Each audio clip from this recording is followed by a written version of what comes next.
মুক্তিযুদ্ধের শহীদদের প্রতি শ্রদ্ধা জানাতে সাভারের জাতীয় স্মৃতিসৌধে যাচ্ছেন বিএনপির ভারপ্রাপ্ত চেয়ারম্যান তারেক রহমান। সেখানকার বিস্তারিত জানাতে যোগ দিচ্ছেন সহকর্মী মাহমুদ শরীফ।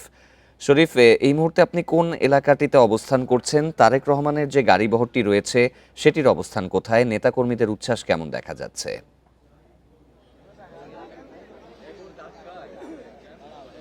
দেখুন, তারেক রহমানকে বহনকারী যে গাড়িবহর, সেই গাড়িবহরটি এই মুহূর্তে সাভার বাস স্ট্যান্ড এলাকা অতিক্রম করছে। আমরা যতটুকু জেনেছি, সেই সাভার বাস স্ট্যান্ড থেকে গাড়িবহর যে গতিতে অতিক্রম করছে, সেই একই গতিতে যদি সামনের দিকে আসে তাহলেও আরো হয়তো ঘন্টা খানেকেরও বেশি সময় লেগে যেতে পারে।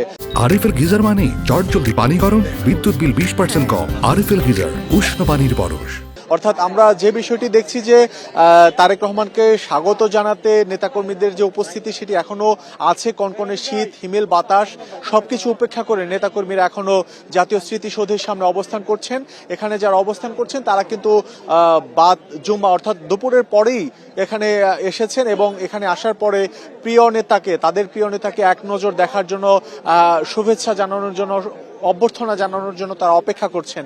তারা বলছেন যে রাত যতই গভীর হোক এতে তাদের কোনো কষ্ট থাকবে না যখন তারা তাদের যে নেতা, সেই নেতাকে কাছ থেকে দেখবে, দূর থেকে দেখবে বা হাত নাড়িয়ে তাকে শুভেচ্ছা জানাতে পারবে। এতেই তারা শান্তি অনুভব করবে এবং সব কষ্ট তাদের কেটে যাবে। আমরা যে বিষয়টি দেখেছি যে আজকে বিকেল 4:30 নাগাদ ভারপ্রাপ্ত চেয়ারম্যান তারেক রহমানের এই স্মৃতিসৌধের সামনে আসার কথা ছিল, কিন্তু গাড়ির যে গতি, অর্থাৎ এই যে জনস্রোত, নেতাকর্মীদের ঢল, এই ঢলে গাড়ির গতি কমে যায়, যে কারণে নির্ধারিত সময় থেকে বেশ কয়েক ঘন্টা পার হয়ে গেলেও কিন্তু এখন পর্যন্ত তিনি স্মৃতিসৌধ এলাকায় আসতে পারেননি বা এসে পৌঁছাতে পারেননি। এরই মধ্যে আপনি জানেন যে স্মৃতিসৌধে সন্ধ্যার আগে ফুল দিতে হয়, অর্থাৎ সূর্যোদয় এবং সূর্যাস্তের আগে ফুল দিতে হয়, যে কারণে বিকেল 5টার দিকে দলের স্থায়ী কমিটির সদস্যদের নেতৃত্বে তারেক রহমানের পক্ষ থেকে বীর শহীদদের প্রতি ফুল দেওয়া শেষ হয়েছে।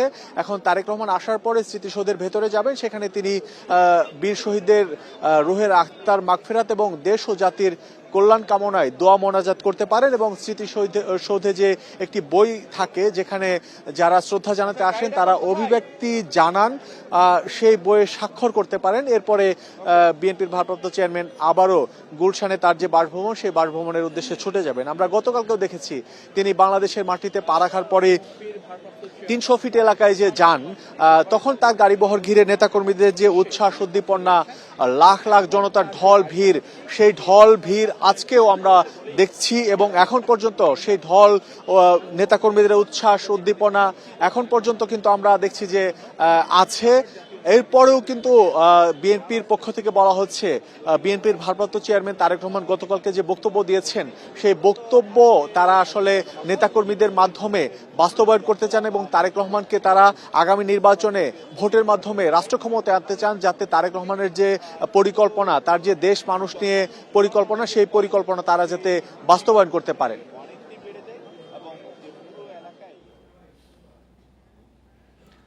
সাভার থেকে জানাচ্ছিলেন সহকর্মী।